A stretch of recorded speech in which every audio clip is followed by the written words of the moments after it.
የሳራም ዕድሜ 127 ዓመት ሆነ። በቂርያት አርባቅም ሞተች። እርሷም በከነዓን ምድር ያለች ኬብሮን ናት።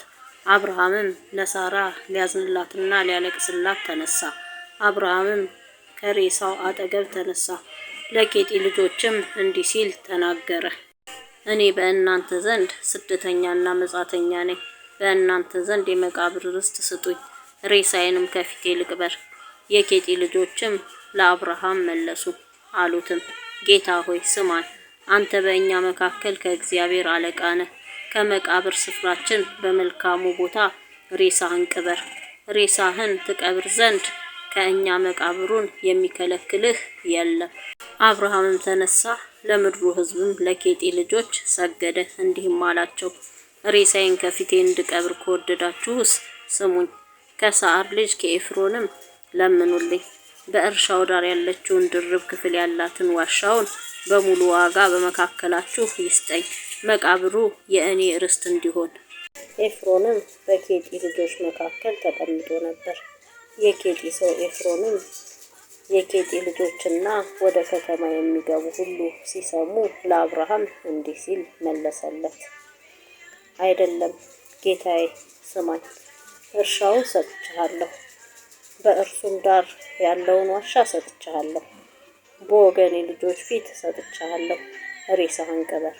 አብርሃምም በአገሩ ሰዎች ፊት ሰገደ። የአገሩ ሰዎችም ሲሰሙ ለኤፍሮን እንዲህ ሲል ተናገረ፣ ነገሬን ትሰማ ዘንድ እለምንሃለሁ፣ የእርሻውን ዋጋ እሰጥሃለሁ፣ አንተም ከእኔ ዘንድ ውሰድ፣ ሬሳዬንም በዚያ እቀብራለሁ። ኤፍሮንም ለአብርሃም እንዲህ ሲል መለሰለት፣ ጌታዬ ሆይ እኔን ስማኝ፣ የ400 ሰቅል ዋጋ ምድር በእኔና በአንተ መካከል ምንድር ነው? ሬሳህንም ቅበር። አብርሃምም የኤፍሮንን ነገር ሰማ። አብርሃምም በኬጢ ልጆች ፊት የነገረውን 400 ሰቅል መዝኖ ለኤፍሮን ሰጠው። ብሩም ለመሸጫ ለመለወጫ የሚተላለፍ ነበረ። በመምሬ ፊት ያለው ባለድርብ ክፍል የሆነው የኤፍሮን እርሻ ለአብርሃም ጸና።